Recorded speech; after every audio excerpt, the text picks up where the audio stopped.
want to know which planet was causing your suffering? How about Earth? Hey everyone, Brandflakes here, back with a new intro and return video. For today's video, I want to go over a character that I never expected to love as much as I have, and that's going to be Katja. The reason I say that is because I spent a lot of the end of Season 4 memeing about how much I hate Katja because my DAC report showed that I clearly killed way more Katjas as Dylan than any other character. So I was like, oh, I hate Katja, blah blah blah, and then I started playing her, and I found that I really like her playstyle. A very brief history is that I liked playing Crit Sniper Aya when it was terrible, and it turns out Katja is just Crit Sniper Aya, but way better because she's meant to be crit. Who would have thought? So this video, I'm going to be covering a handful of tips and tricks for the character that I found while I was playing, whether it's going to be item stats or mechanics or just things that you probably already know, but I want to repeat just in case you don't know them. And really, the point of this video is to just go over a lot of things that I think will help you improve your Katja gameplay. In case you're a veteran or a newcomer, I hope one of these tips will be useful for you. So I'll be going over the easiest tip first, and that is going to be taking console with Katja. So this is a very obvious one, but it's something that a lot of Katja players don't seem to have just kind of ingrained into their core at the moment, and that's being the fact that you can just take console when you have your W leveled. That's a very important fact because without W leveled, you take it manually, and that's 3 seconds. So that means that level 1, you can't do it, which I found the hard way. But when you do have level 1 W activated, you can just tell your drone to take it, and then your drone will always take it unless it's already disabled or taken or whatever. Like right now, the drone can't take it, it's gonna bug out. But that's important because that's 3 seconds that your teammates don't have to use, and that's 5 free credits for you. And obviously that's really big because 5 credits for every console you take. If you visit 3 new zones every 2 minutes, that is 15 credits for you every 2 minutes. And that's actually really important because keep in mind that you're trying to race for your first purchase before day 2 in a lot of games. And having those extra 15-20 credits could literally be the difference between you getting your item and you not getting your item because of whether your team was able to farm or get early kills or random shenanigans that happen during the game. So with that said, the next trick I want to talk about is going to be a bit of a doozy. I honestly only have like 6 things I want to talk about, and this one is 3 of them, and they're essentially all the same thing. They're all about auto attacks, and these are all things you can do on any other character.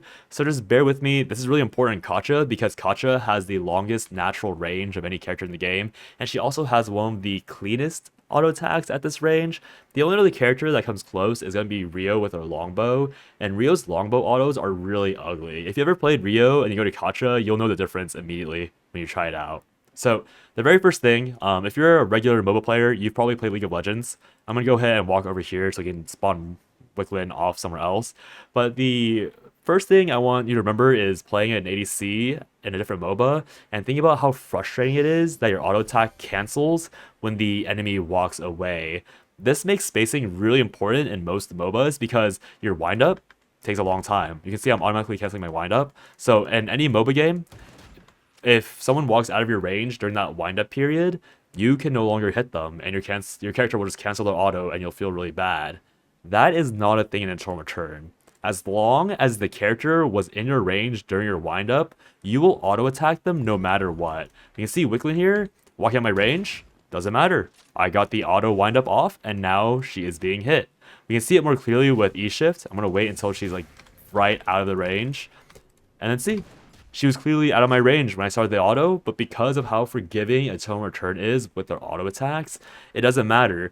This means that walking around with attack click as Katja is really powerful because if you're even slightly faster than your opponent, the moment you're in range, you will auto attack. This means that spamming right click, as a lot of people do in League of Legends and like spamming A click and everything, this is actually really bad because that means you might accidentally cancel your free auto attack on somebody that you're barely faster than. And this is again super important. If you're running Adrenaline, you get a movement speed increase when you fully stack it. So people running away from you, they will get hit. You just need to let the auto happen. And another big thing that a lot of people probably don't know is that your auto attacks, essentially, your auto attacks are very, very forgiving. I think League of Legends does have this as well, where once your auto is about like almost done with the animation, it just lets you use it. A Eternal Return is way more forgiving. You can see that if I hit my auto and I start spamming right click, You see that? I clicked like 3 times before that second auto went off, the one I didn't cancel. And that's essentially another part of forgiveness in this game. Essentially, if you're comfortable with how your character's like attack speed works, obviously I'm working with very slow attack speed with Katja, which you'll never actually see. The reason why this is really powerful is because this lets you do animation perfect canceling on your auto attacks if you let the auto attack get through most of the way. Again, just look at this. I click twice before the animation is over, and the moment the animation is done, I am moving. This is, like, you can see the full animation takes so long, but if I just buffer a click at the right time, it cancels perfectly.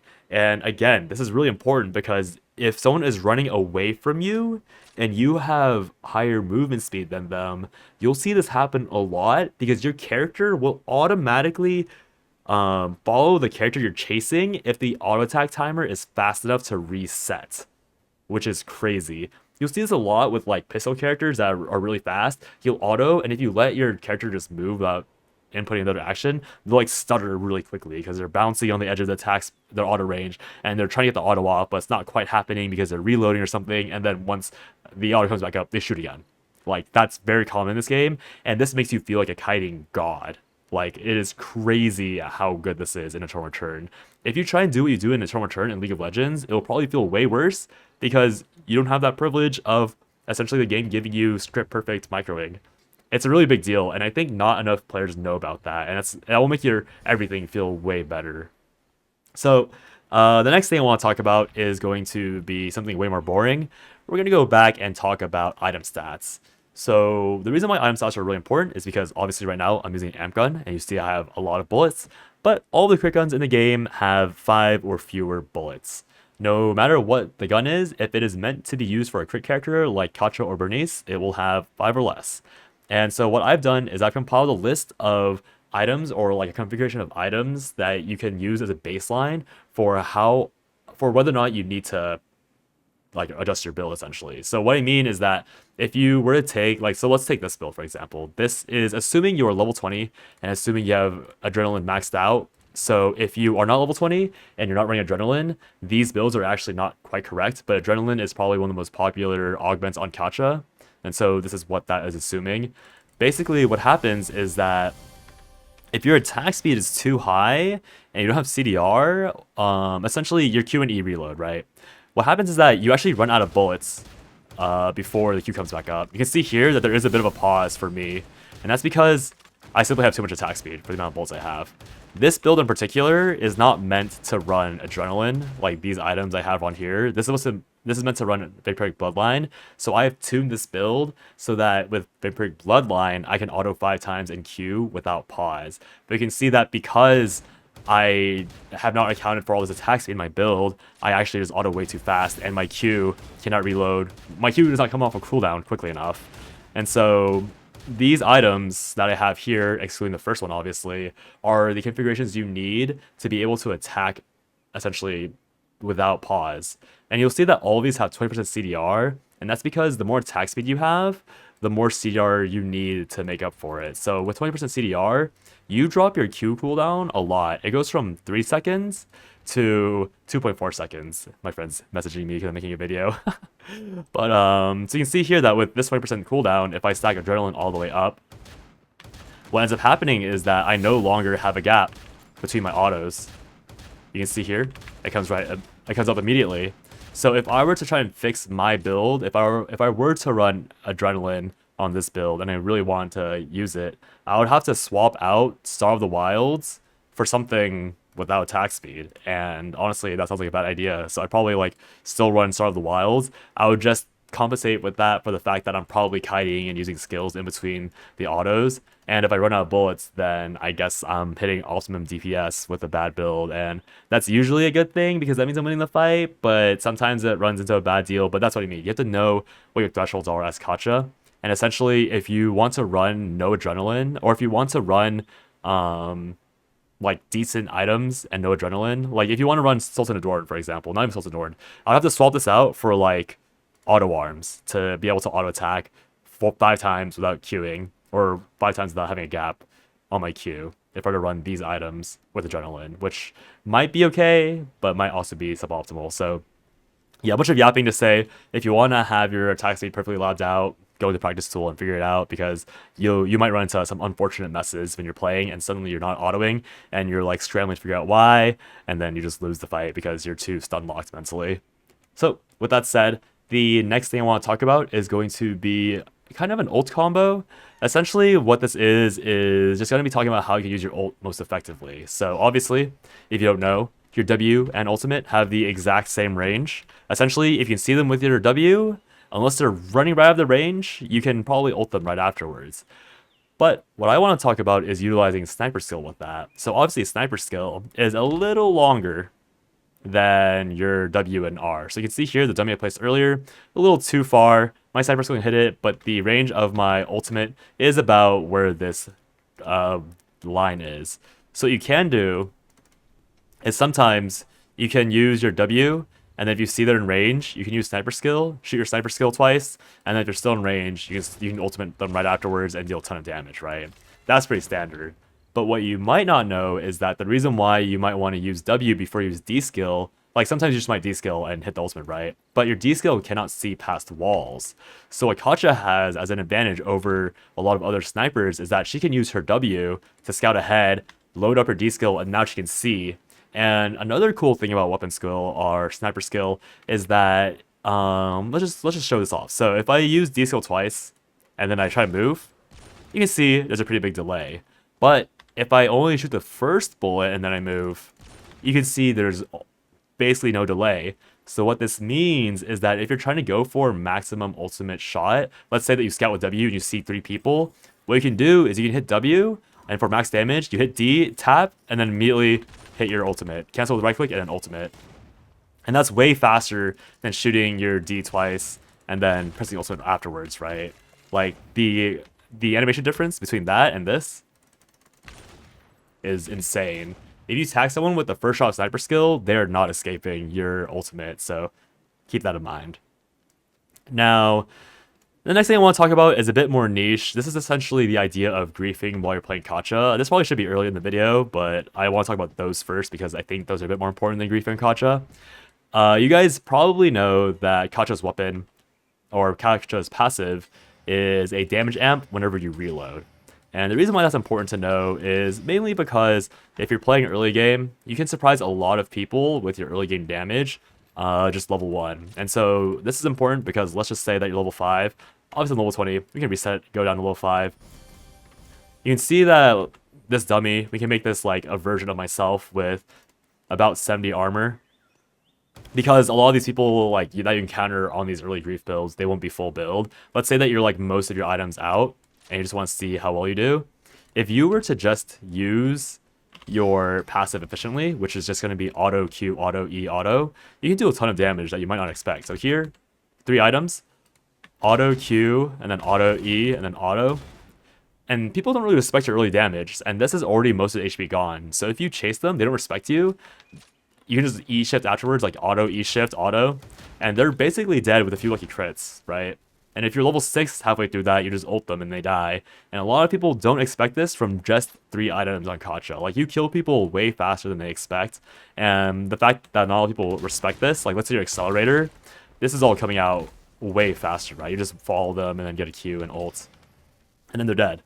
So just keep that in mind when you're playing Katja. You want to utilize your passive and weave it in as well as possible, especially if you have some CR on your early build. You can use your Q for another reset to grief people even harder.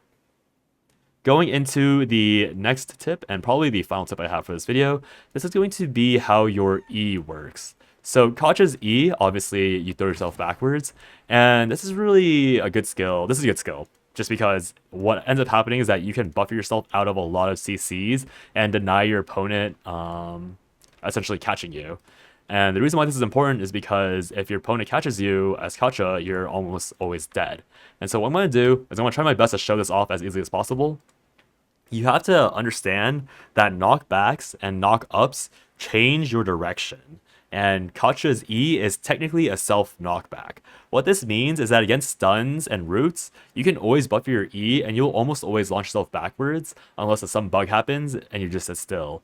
However, for characters that have knockups or knockbacks, you have to be really careful because you need to time your E to happen after the knockback happens. So I'm gonna try this on these boards. I might mess it up. So this board, I'm gonna E late. And you can see that because I'm gonna E early actually. You can see that because I E too early, the board knocks me all the way back here. Now, if I were to play even more safer, let's see if we can get the timing correct. Okay, I can't get the timing right. Let's try this one more time. It's kind of hard because this is like what I'm talking about. You need such good timing with this E sometimes. Oh god, I'm gonna have to reset the video. There might just be a cut here if I can't get this on the next try. But essentially what I'm trying to do, I'm trying to show you the override of her E happening after the board hits. You can see on all of these attempts, I'm using E way too soon. So if I can just get the timing right. Right there. You can see that?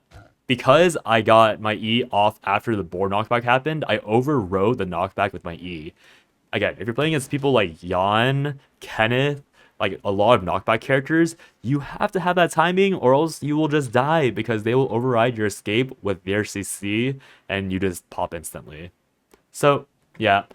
That's pretty much it for all the useful tips. The only last thing I have is that there's a really funny animation cancel with their W. You can see here there's a 0.1 second on her W. And if you were to use a skill, you can see it properly buffers. However, if you right click, you cancel the cast time with your W. So if you're really trying to min-max your W, you just spam right click afterwards, and then after your right click goes off, you just hit a spell and it'll cover it. So not really a big deal. It gives you like not even a meter of distance, but it looks really funny, and that's basically the last niche trick I have. Obviously, I am missing a lot on this, but I'm already a talker, and this video is really long for like 7 things. So hopefully this video was helpful. Hopefully you learned a lot, and I hope you guys have fun playing Katja because she is really, really enjoyable. I'll see you guys next time. Have a good day or night. Bye-bye.